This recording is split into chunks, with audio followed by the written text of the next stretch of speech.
وہ کچھ یہ ہے کہ ہریانہ میں مسلمان نوجوان پر ظلم ہوا ہے اور یہ کوئی اچھی بات نہیں ہے، کیونکہ بھارتی ریاست ہریانہ میں ہندوتواازم کے نام پر ایک اور مسلمان نوجوان یوسف جن کا نام تھا، ان کو مشتعل ہجوم نے ظلم کا نشانہ بنایا ہے.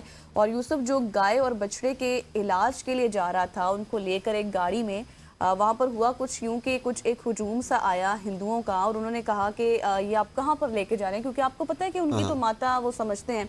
تو ہوا کچھ یوں کہ جب اس یوسف نے کہا کہ میں ان کو لے کر جا رہا ہوں ڈاکٹر کے پاس، ان کی طبیعت خراب ہے، ان کا علاج کرانا ہے، تو بھارتی پولیس نے 10 افراد کے خلاف مقدمہ بھی درج کر لیا اور اتنا شدید سے اس کے اوپر تشدد کیا گیا کہ یوسف جو ہے وہ جانبر نہ ہو سکے اور وہ شہید ہو گئے ہیں. That is very unfortunate. اور بھارتی پولیس نے جس طرح بتایا گیا کہ 10 افراد کے خلاف مقدمہ تو درج کیا ہے، لیکن ابھی تک کوئی گرفتاری عمل میں نہیں آئی. اور یہ کتنا عجیب و غریب سا واقعہ ہے کہ وہ علاج کے لیے لے کے جا رہے تھے، لیکن وہاں پہ پرتشدد جو ہجوم تھا اس نے شاید یہ سمجھا کہ یہ ہماری ماتا جی کو یہ اغوا کر کے لے کے جا رہے ہیں، اور اوپر سے وہ مسلمان بھی تھے.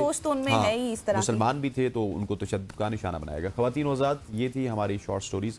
یہاں پر وقت ہے ایک شارٹ سی کمرشل بریک کا. بریک لیتے ہیں، واپس آتے ہیں. Stay with us. تو خواتین و حضرات، اب ایک افسوسناک واقعے کے حوالے سے بات کریں گے.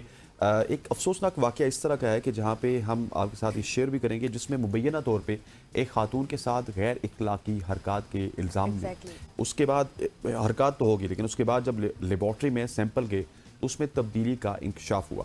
یہ معاملہ اسلام آباد کے پمز ہاسپٹل کے medical legal doctor Huzaifa Tahir اور ان کے معاونین کے گرد گھومتا ہے، جہاں انصاف کی فراہمی پر سنگین سوالات اٹھائے جا رہے ہیں. اس کیس کی اہم کرداروں، تحقیقات کی پیش رفت اور متاثرہ خاتون کے الزامات پر آج ہم تفصیلی بات کریں گے. ایگزیکٹلی. اور اسی پر بات کرنے کے لیے ہمارے ساتھ اسٹوڈیو موجود ہیں ہمارے سینئر کورسپونڈنٹ زمان مغل صاحب. زمان مغل صاحب، بہت شکریہ آپ کے وقت کے لیے. سب سے پہلے تو یہ بتائیں، جس طرح کہ حسنین نے کہا کہ یہ واقعہ ہے کہاں، کیا اور اس کی شروعات کیسے ہوئی، جس طرح سے الزامات لگائے جا رہے ہیں متاثرہ خاتون کی جانب سے؟ یہ راولپنڈی کی رہائشی خاتون ہے، افشاں سعید نام ہے ان کا. ان کی طرف سے یہ تھانہ مارگلہ میں ایک FIR درج کروائی گئی، جس میں انہوں نے موقف اختیار کیا کہ جواد امجد نامی ایک شخص ہیں جو کہ میرے بزنس میں انہوں نے کچھ رقم انویسٹ کی تھی. انہوں نے مجھے بلایا کہ آپ سینٹورس مال آ جائے اور ہم نے کوئی بزنس میٹنگ کرنی ہے. اور جیسے میں سینٹورس مال کے قریب پہنچی تو مجھے کہا گیا کہ آپ سینٹورس مال کے سامنے والا جو ٹاور ہے وہاں پہ آئیں، ایلیزیم میں. اور میں وہاں پہ جاتی ہوں، اور جب میں وہاں پہنچتی ہوں تو صاحب موصوف جو ہیں اس وقت شراب کے نشے میں دھت تھے، اور انہوں نے مجھے بلیک میل کیا اور میرے ساتھ غیر اخلاقی حرکات کی. اور پھر مجھے بلیک میل کر کے یہ کہا کہ میرے دوست ہیں عبداللہ، ان کے ساتھ بھی آپ اسی طرح کی حرکات کریں. وہ خاتون یہ کہتی ہے اپنی FIR میں کہ میں وہاں سے نکلی اور میں باہر نکل کے میں نے 15 پہ کال کر کے یہ ساری سچویشن بتائی، اور پولیس نے اس حوالے سے مقدمہ درج کر لیا. جیسے مقدمے کا اندراج ہوتا ہے اس کے بعد خاتون کا یہ کہنا ہے کہ میرے اور جو الزام علیہ ہیں جواد امجد، ان کے سیمپل جو ہیں ان کو ہاسپٹل میں لیا جانا تھا، اور اس کو پنجاب کی جو لاہور میں لیب ہے فرینزک کی، وہاں پہ بھیجا جانا تھا. اور خاتون نے یہ الزام عائد کیا کہ جب وہ سیمپلز لیے گئے تو جو پمز کے میڈیکل لیگل ہیں حذیفہ طاہر، اور ان کے ساتھ ان کا ایک کار خاص ہے شوکت مسیح، جو بڑے زمانے سے ادھر بیٹھا ہوا ہے، کہ انہوں نے پولیس کے ساتھ ملی بھگت کی. اور مجھے یہ شک ہوا کہ انہوں نے وہ سیمپل جو ہیں جو طریقہ کار تھا اس کے مطابق نہیں لے، بلکہ اس سے ہٹ کے انہوں نے الگ کمرے میں وہ سیمپل لینے کے بعد وہ جو کار خاص ہے شوکت مسیح اس نے اپنی جیب میں ڈال لیے. چاہیے تو یہ تھا کہ ان کو باقاعدہ طور پہ وہاں پہ جو ہے سرببور کیا جاتا، لیکن ان کو سیل نہیں کیا گیا. اس نے اپنی جیب میں ڈال دی، اور اس کے بعد جو سیمپل لیبارٹری بھجوائے گئے وہ جو الزام علیہ اس کے سیمپل نہیں تھے بلکہ کسی اور کے سیمپل تھے. اور اس کی رپورٹ جب نیگیٹو آئی تو خاتون کہتی ہے مجھے شک ہوا، تو میں نے IG اسلام آباد کو باقاعدہ ایک اپلیکیشن دی کہ مجھے اس چیز پہ شک ہے کہ سیمپل جو ہے وہ چینج کیے گئے ہیں. اور اس اپلیکیشن کے اوپر ری سیمپلنگ کا آرڈر ہوا، اور جب ری سیمپلنگ ہوئی دوبارہ سیمپل گئے تو وہ سیمپل میچ ہو گئے. سیمپل میچ ہونے کے بعد تھانہ مرگلہ میں ایک اور FIR ہوتی ہے اسی خاتون کی طرف سے، جس میں کچھ پولیس والے ہیں، حذیفہ طاہر جو میڈیکل لیگل ہے، ان کا کار خاص ہے، ان سب کو نامزد کیا جاتا ہے. اور پولیس پہلے ملزم کو جو الزام علیہ تھا جواد امجد، اس کو پولیس گرفتار کر لیتی ہے، اس کو اڈیالہ بھیج دیا جاتا ہے، جبکہ ڈاکٹر جو ہے وہ روپوش تھے، وہ فرار تھے. اور اس کے بعد جو ان کے اوپر مقدمہ ہوا وہ بھی عدالت میں جا کے ہوا. پولیس نے حتی المقدور کوشش کی کہ ان کے اوپر مقدمہ درج نہ کیا جائے. پھر 22A میں خاتون جاتی ہے، وہاں پہ کورٹ آرڈر کرتی ہے، اور کورٹ آرڈر کے نتیجے میں اس کے اوپر FIR ہو جاتی ہے. اور وہ ڈیلنگ ٹیکٹس ہوتے رہے. اور جو حذیفہ طاہر ہے انہوں نے ابھی عبوری ضمانت حاصل کر رکھی تھی، اور آج اسلام آباد کی جو مقامی عدالت ہے ان میں ان کی عبوری ضمانت ہے، اور ابھی جو مجھے کورٹ سے اطلاع ملی ہے کہ 10 بجے کا باقاعدہ ٹائم مقرر کیا گیا ہے۔ اب دیکھنا ہوگا کہ کورٹ ان کی جو بیل ہے اس کو ایکسٹینڈ کرتی ہے یا بیل خارج کرتی ہے، کیونکہ جو الزام علیہ ہوتا ہے اس کی کوشش ہوتی ہے کہ وہ نیا وکیل کر لے، کوئی وکالت نامہ نیا دے لے تاکہ ان کو کوئی آگے تاریخ مل جائے، مین وائل کوئی چیزیں سیٹل کر سکیں۔ تو آج دیکھنا ہوگا کہ کورٹ ان کو ضمانت میں توسیع دیتی ہے یا آج ان کی ضمانت خارج ہوتی ہے۔ اچھا مغل صاحب، یہ ساری جو سٹوری ہے بڑی انفارچونیٹ ہے، لیکن یہ جو ملزم ہے اس کے ساتھ یہ جو میڈیکل لیگل کی آپ نے بات کی ہے، ان کے کوئی رشوت ستانی کے معاملات تھے یا کوئی پرانا تعلق تھا، اور یہ شواہد کس حد تک اکٹھے کیے ہیں پولیس نے؟ یہ صبح اتفاق سمجھیں، بدقسمتی سمجھیں کہ ہمارے جو پیمز کا کوئی بھی میڈیکل لیگل آتا ہے نا، اس کے اوپر یہ الزام لگتے ہیں کہ وہ پولیس کے ساتھ مبینہ ملی بھگت کرتے ہیں، اور اس کے بعد جو میڈیکل ہیں ان میں رد و بدل ہوتا ہے، کسی نے سیکشن زیادہ لگوانے ہیں تو زخم زیادہ کروانا ہے، اس کے لیے یہ الزامات لگتے رہتے ہیں، اور ان میں کافی حد تک صداقت بھی ہوتی ہے۔ اور یہ موصوف جو ہے حذیفہ طاہر، ان کے حوالے سے یہ ہے کہ ان کے خلاف کافی اپلیکیشنز آلریڈی جو ہیں وہ دی جا چکی ہیں، اور کچھ انکوائریز بھی پینڈنگ ہے ان کے حوالے سے، اور یہ ہمیشہ ٹیکنیکل بنیادوں کے اوپر ان سے جو ہے وہ بچ نکلتے ہیں۔ میرٹ پہ بچ نہیں سکتے لیکن ٹیکنیکل بنیادوں پہ بچ نکلتے ہیں، کیونکہ اس طرح کے جو لوگ ہوتے ہیں جو مبینہ طور پہ پولیس کے ساتھ ملتے ہیں، ملزمان سے ملتے ہیں، رشوت لی جاتی ہے، ان کو سپورٹ کرنے والے بھی ہمارے ہی سسٹم کے اندر لوگ موجود ہوتے ہیں اور ان کو سپورٹ کرتے ہیں، اور اس وجہ سے یہ بچ نکلتے ہیں۔ یہ جو میڈیکل لیگل ہیں حذیفہ طاہر، ان کے خلاف اس خاتون نے باقاعدہ وزارت صحت میں بھی اپلیکیشن دی تھی، اور اس اپلیکیشن کے نتیجے میں ان کو سروس سے ٹرمینیٹ کر دیا وزارت صحت نے۔ اور اس کی ٹرمینیشن کے بعد یہ پتہ چلا کہ ان کے کئی میڈیکل ایسے ہیں کہ جن کو باقاعدہ چیلنج کیا گیا ہے، چیف منسٹر اسلام آباد کو اپلیکیشن دی گئی، ڈی سی کو اپلیکیشن دی گئی، اور وہ بھی ابھی تک درخواستیں جو ہے ان کی انکوائریز چل رہی ہے۔ اچھا زمان صاحب، جس طرح سے ابھی آپ نے کہا نا کہ وزارت صحت میں بھی اپلیکیشن گئی، پھر اس کے بعد تمام تر معاملے کو ان ڈیپتھ آپ نے ہم سے شیئر کیا، یہ بتائیں کہ اس طرح کے واقعات پہلے بھی ہم نے دیکھے اور آپ ہی اس چیزوں کو رپورٹ کرتے رہتے ہیں، اب انصاف کی فراہمی کے لیے آپ کیا سمجھتے ہیں کون سے ایسے خصوصی اقدامات کیے جانے چاہیے تاکہ کچھ ریلیونٹ چیزیں سامنے آئیں؟ کیونکہ آپ جیسے خود بتا رہے ہیں کہ ٹیکنیکل بنیادوں پر ہمیشہ سے اس طرح کے جو لوگ ہوتے ہیں وہ بچ نکلتے ہیں۔ اصولی طور پہ تو یہ ہونا چاہیے کہ جس بندے کو میڈیکل لیگل اپوائنٹ کیا جاتا ہے نا، اس کی مانیٹرنگ اتنی سخت ہونی چاہیے، پہلے تو اس کے اندر خود خوف خدا ہونا چاہیے کہ مجھے ایک منصب پہ بٹھایا گیا ہے تو میرے پاس جو چیز آئے گی، متاثرہ شخص آتا ہے، میں نے اس کو انصاف دینا ہے، جو حقیقت ہے، جو اس کا اصل سیمپل ہے یا جو اس کو ضربیں لگی ہیں، میں اس کے مطابق میڈیکل بناؤں۔ یہ تو ہمارے ملک میں تو خیر میں نہیں کہہ سکتا، لیکن جو اسلام آباد کی حد تک ہے یہاں پہ تو یہ مشہور ہے کہ لوگ کہتے ہیں اچھا میڈیکل بنوانا ہے اتنے پیسے دے دو، کتنے کٹ لگوانے ہیں، کون کون سی سیکشن لگوانی ہے، اتنے پیسے دے دو۔ تو چاہیے تو یہ کہ جو سیٹ پہ بیٹھتا ہے اس میں خوف خدا اور پھر اس کی مانیٹرنگ اتنی سخت ہو کہ وہ ایسا کر ہی نہ پائے، اور اگر اس کے خلاف کوئی اپلیکیشن جاتی ہے، وہ ڈپٹی کمشنر کو جاتی ہے، وہ پولیس کو جاتی ہے، چیف کمشنر کو جاتی ہے یا وزارت صحت کو جاتی ہے، تو اس کے خلاف اگر چیزیں ثابت ہو جاتے ہیں تو کچھ لوگوں کو مثال بنانا چاہیے، ان کے خلاف اس نوعیت کی کارروائی سامنے آئے کہ باقی آنے والے جو ہیں کبھی بھی یہ جرت نہ کر سکیں کہ وہ غلط جو ہے چیز کریں، غلط میڈیکل بنائیں یا کسی کے سیمپلز کو چینج کریں۔ اچھا مغل صاحب، ہمارے پاس وقت تو تھوڑا سا کم ہے، اوپر سے ہمیں بریک کا کہہ دیا گیا، لیکن وہ جو سٹوری ہے وہ میں آپ سے ڈسکس کرنا چاہتا ہوں۔ F7 کے تاجروں کو ایک بڑی باری برکم، وہ کیا کہتے ہوتے ہیں، 15 کروڑ کا ٹیکہ لگ گیا، مطلب ان ادر ورڈ ان کے ساتھ دھوکہ ہو گیا، اس حوالے سے کیا سٹوری ہے؟ 30 سیکنڈ۔ یہ سرگودا کے حیات ہنجرا صاحب ہیں، انہوں نے کچھ 4-5 بندوں کا ریکٹ بنایا تھا اور F7 کے تاجروں کو جو ہے وہ ٹریپ کیا، ان کو کہا کہ یہ ایک حساس ادارے کے پاس 80 کروڑ کے موبائل ہیں، آپ مجھے 35 کروڑ دیں، میں آپ کو دلواتا ہوں، اور 5 کروڑ آپ نے مجھے کمیشن دینی ہوگی۔